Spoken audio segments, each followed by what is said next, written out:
Hey y'all, welcome. Come on into our kitchen.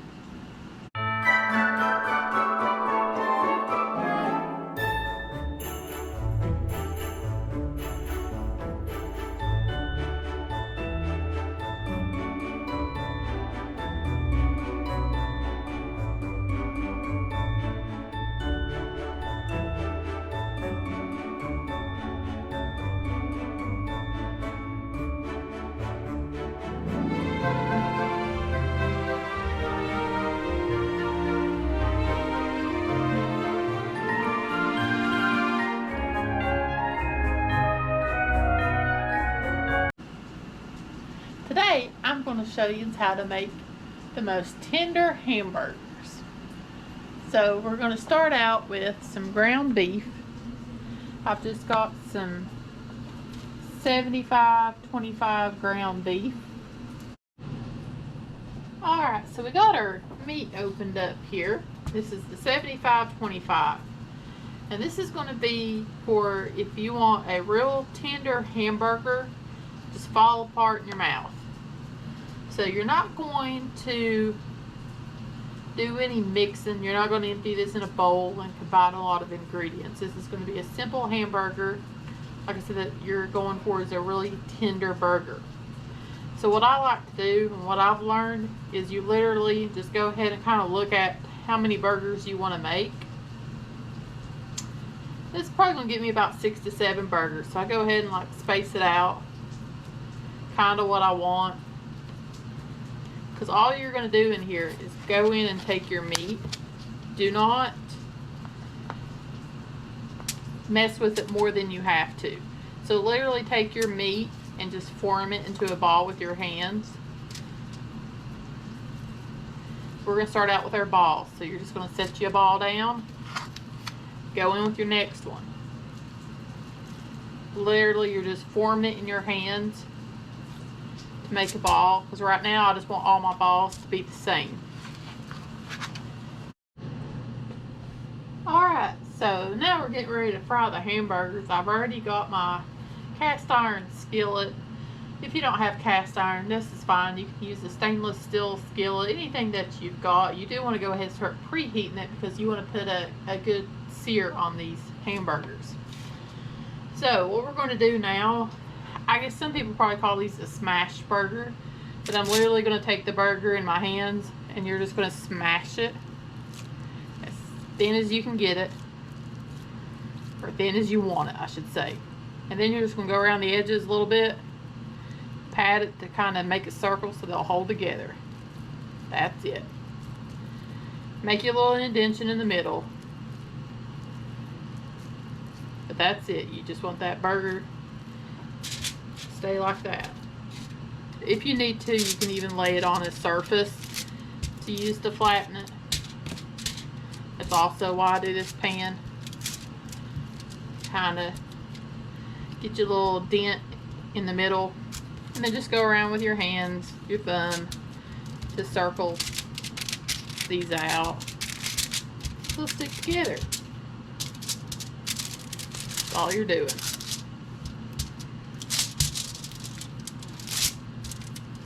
If you want a thick burger, just don't mash as hard.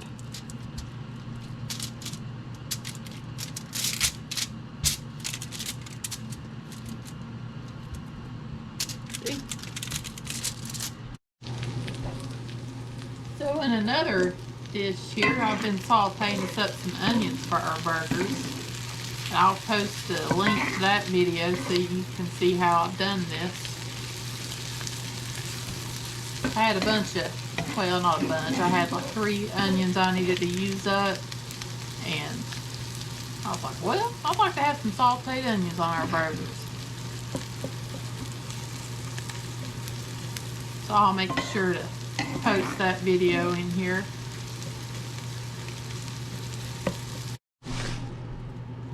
Alright, so we moved on over here to the stove. I've already got my cast iron pan heating up, and this is the same pan I sauteed my onions in.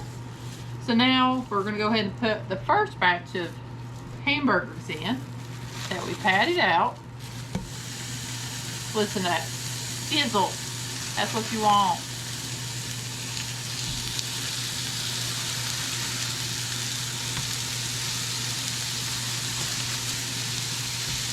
Alright, so you're going to put those in there and let them sear.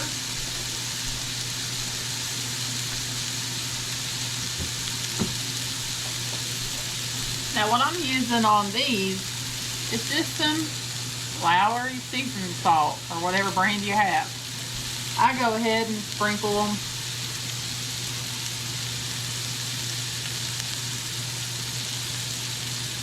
And then when I flip them, I'll sprinkle the other side. I'll go ahead and let these cook for a few minutes. You don't want to instantly go in with a spatula or anything to try to start moving them around. You want it to sit here and you want it to get a good sear, especially on this cast iron. When it's ready for you to flip, it will automatically start releasing from the pan, so do not force it. That'll make your hamburger fall apart. So I'm going to let these go for about 3 or 4 minutes. And then we'll see if we can start moving them or if they want to stay put. So let me check back in a few minutes.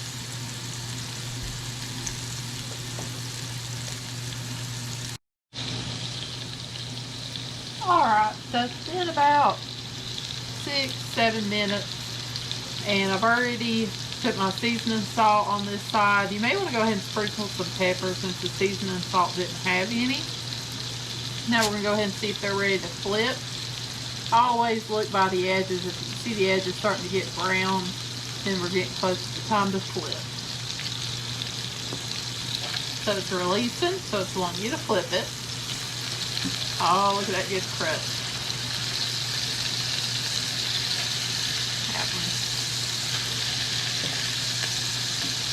Now, if your cast iron gets hotter on one side or the other, you may need to rotate your burgers around.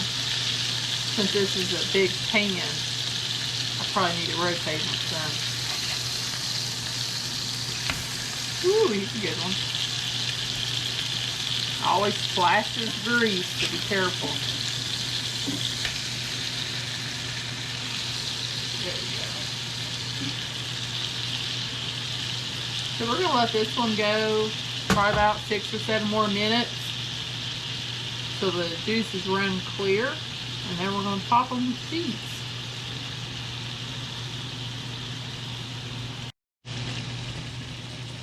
Alright, it's been about 5 or 6 minutes on this side.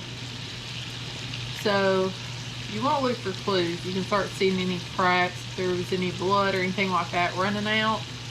Or if you press on it, you see the clear juice coming out. That means they're ready. You don't want to press too hard. And now I'm going to go ahead and start putting your favorite cheese on. I shredded some cheddar here, so we're going to put some cheddar.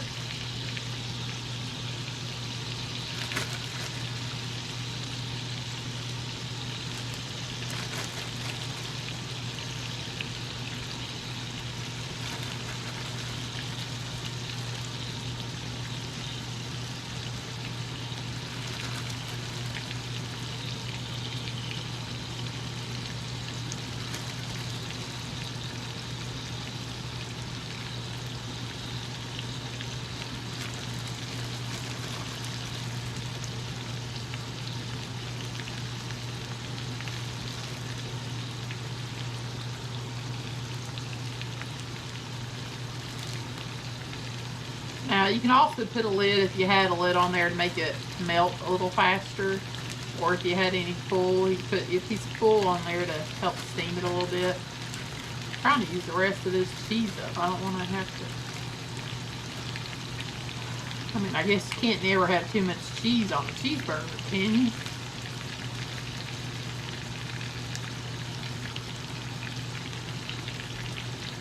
Now my little secret is,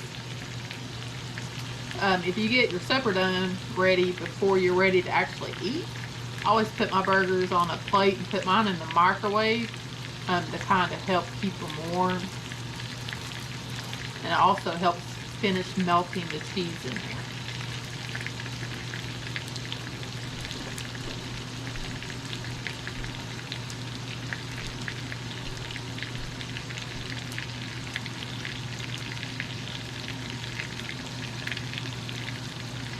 total lot of cheese.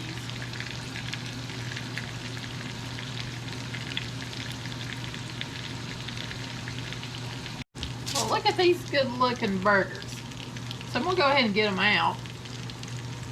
I got me a plate here with some paper towels or napkins down to help drain some of the grease.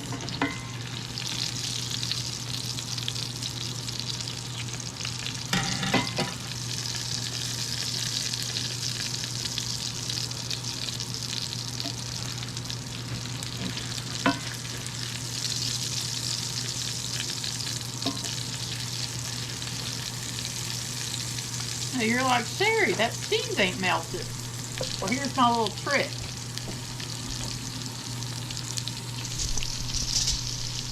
We're going over here to the microwave. I'm going to set them in here. You'll be surprised how much that steam from those hot burgers will help finish melting that cheese.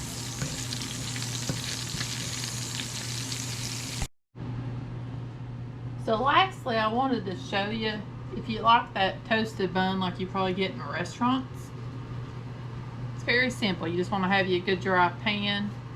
You're just going to, very simple, just take your buns and lay them flat side down here. Let them get toasted. Probably want to turn your pan up to about 5 or 6. Probably about 6. Because you want to get it hot. It's already hot. I already had it preheated. Alright, so our bun has been going here. Woo, we're getting that good toast. That's good enough for me. We're going to go over here and start putting our burger together. So we got our burgers laid out here, and look, they're good and melted. I told you. We got our sauteed onions up here. Got some fresh tomato sliced. Boy, this is going to be a good burger.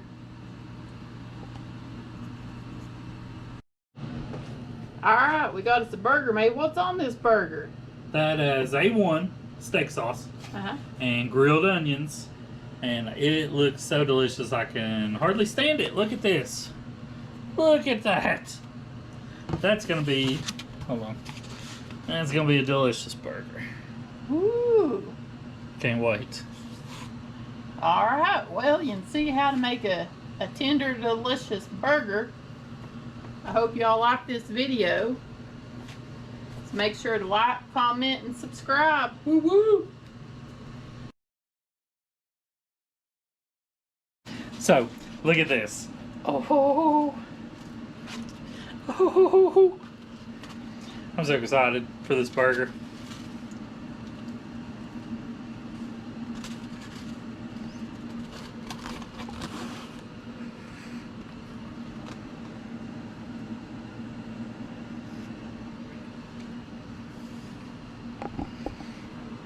I mean, it's okay. It's okay. It's delicious, holy moly! Those onions. I'm a big fan. We're gonna have to start doing that every time. Oh, goodness. They're good. They're real good. Well, there you go, folks. You've heard it from the boss. You're the boss. You're the boss. You're the boss.